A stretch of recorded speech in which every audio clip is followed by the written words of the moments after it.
And welcome back to part 126. We're really getting close to the end of this playthrough.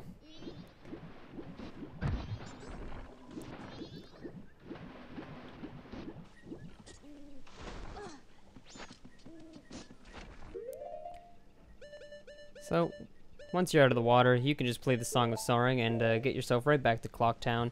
The final confrontation with the final boss begins way back where the game started, almost. Back on top of the clock tower where we fought the Skull Kid as a Deku. Now that we have all the giants freed, we have the Oath to Order that we were taught after Woodfall Temple. We can call all the giants to help us battle against the Skull Kid and Majora's Mask. And hopefully stop the apocalypse. So that ought to be fun. First we're gonna slow down time, because time's a bitch, and time keeps on slipping.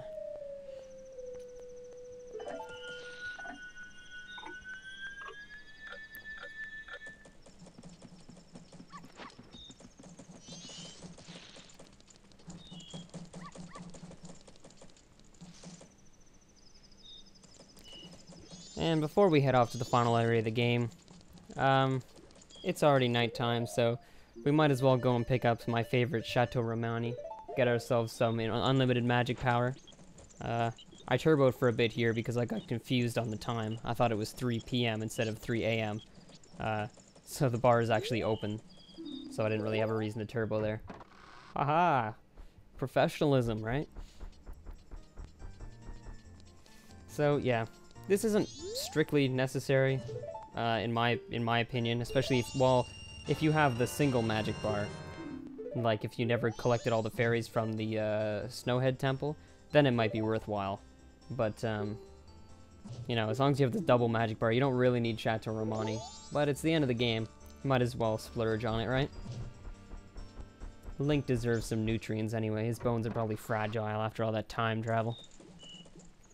And the fact that he keeps, you know, being horribly disfigured by his cursed masks and whatnot. I can't imagine that can feel very good. My voice just cracked there. Wonderful. So, play the song a double time, skip ahead to night of the final day, and of course we have to wait till midnight because the doors to the top of the clock tower don't open until the timer starts counting down. We might as well chug our milk now. Healthier than ever before. I really like milk. I wish it wasn't so friggin' expensive. I am so not able to afford a lot of milk. Milk is something I buy very sparingly. I bought a 2-liter carton of milk recently. And it cost like $5, so that was wonderful. I love recessions and the fact that I live 16,000 miles away from the nearest good grocery store. The only grocery stores that are nearby are local places that overcharge. And as much as I love local businesses, when I don't have the money to pay their prices, I start to become kind of bitter towards them. On the plus side, that local grocery store does have a lot of imported food, which is rather awesome. A lot of cheap-ish sushi, actually, considering it's local. It's also run by a bunch of Italians, and whenever they yell at each other, they sound like they're in the friggin' mafia, so that's pretty awesome. No offense to any Italians. I love you. I love your food. You have the best cuisine. Anyway, that's what you call filler commentary. God, I love lasagna. I should be playing a Mario game right now. That's how much I love lasagna. Anyway. This cutscene is dramatic, and I still have no idea what's happening here. Like, the tower extends and falls sideways. I don't really understand their festival. It's a really weird tower. It's like a giant clock, actually, which is why it's called Clocktown. But, yeah, it's kind of baffling. Anyway, it's time for the final showdown with the Skull Kid. Let's go.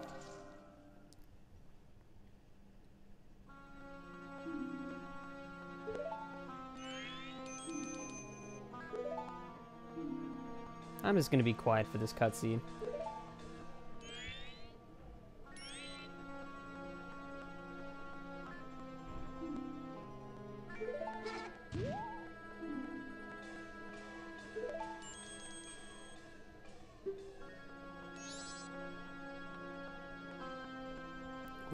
That's character development for Tattle.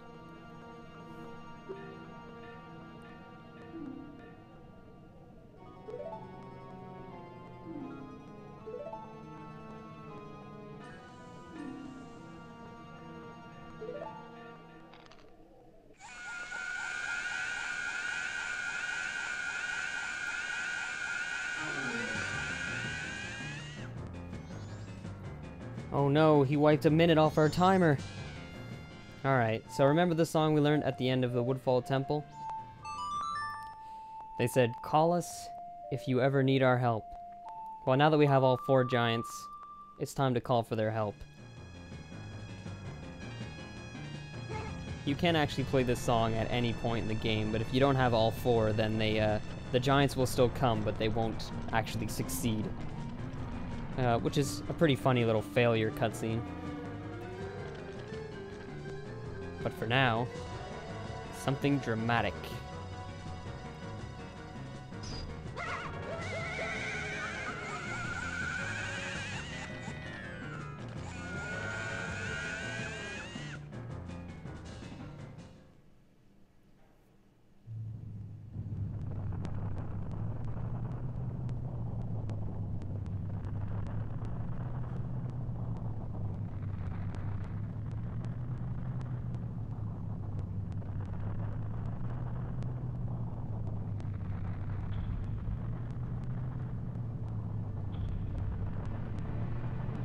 Now imagine how much more surprising this would be if Super Smash Bros. Melee hadn't spoiled it for you all.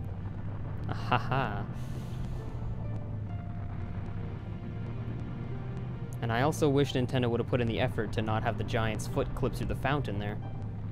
It's kind of bad looking, if I do say so myself.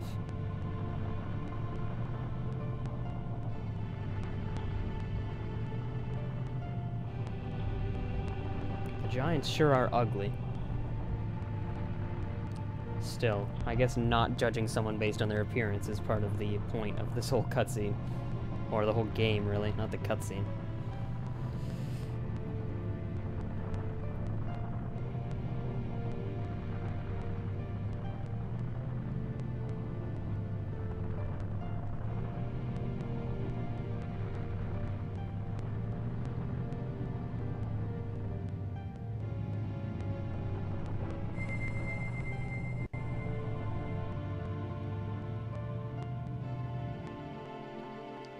And after all that, 125 parts of all that, the moon finally stops, dead in its tracks.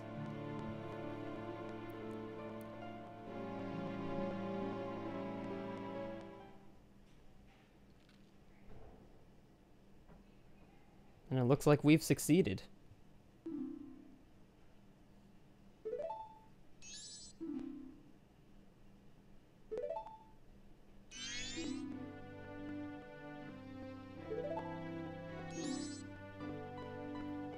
Tattle and Tail are finally united, and the Skull Kid is on his back, which could be the first couple of sentences of an erotic fan fiction, but thankfully it isn't. Or probably is, but, you know, not one that I'm going to be reading.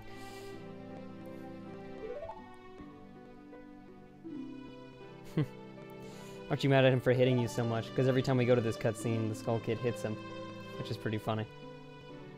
Well, funny if you like violence anyway. Which, judging by the Three Stooges, most people do.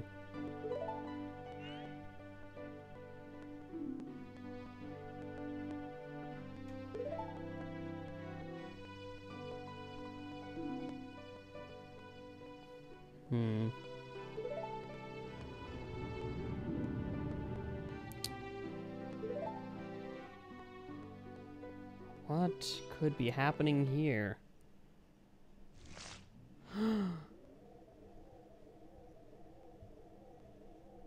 Link certainly seems surprised, as the poor animation shows us.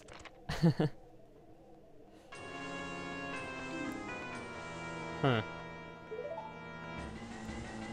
So the mask was evil after all. The Skull Kid wasn't just a dick, right? Turns out the Majora's Mask was so evil that it amplified the Skull Kid's emotions and just used him as a puppet. in order to destroy the world, I suppose. And this is one of my favorite video game quotes ever. It was a very creepy statement from the moon there. It used to scare me when I was a kid. And after all that, the moon is crashing down once again. The Song of Time, the Song of Time, come on! I love Tattle. I don't know why some people think she's annoying. I think she's awesome.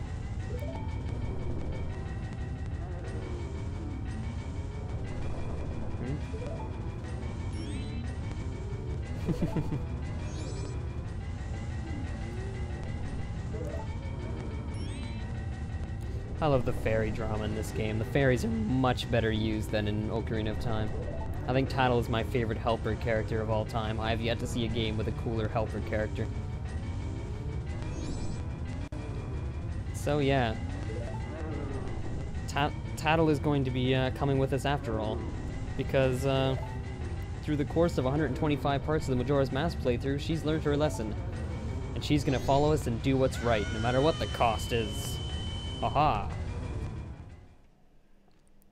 So yeah, the fifth and final area of the game is the moon itself, which is really hardcore, if I do say so myself.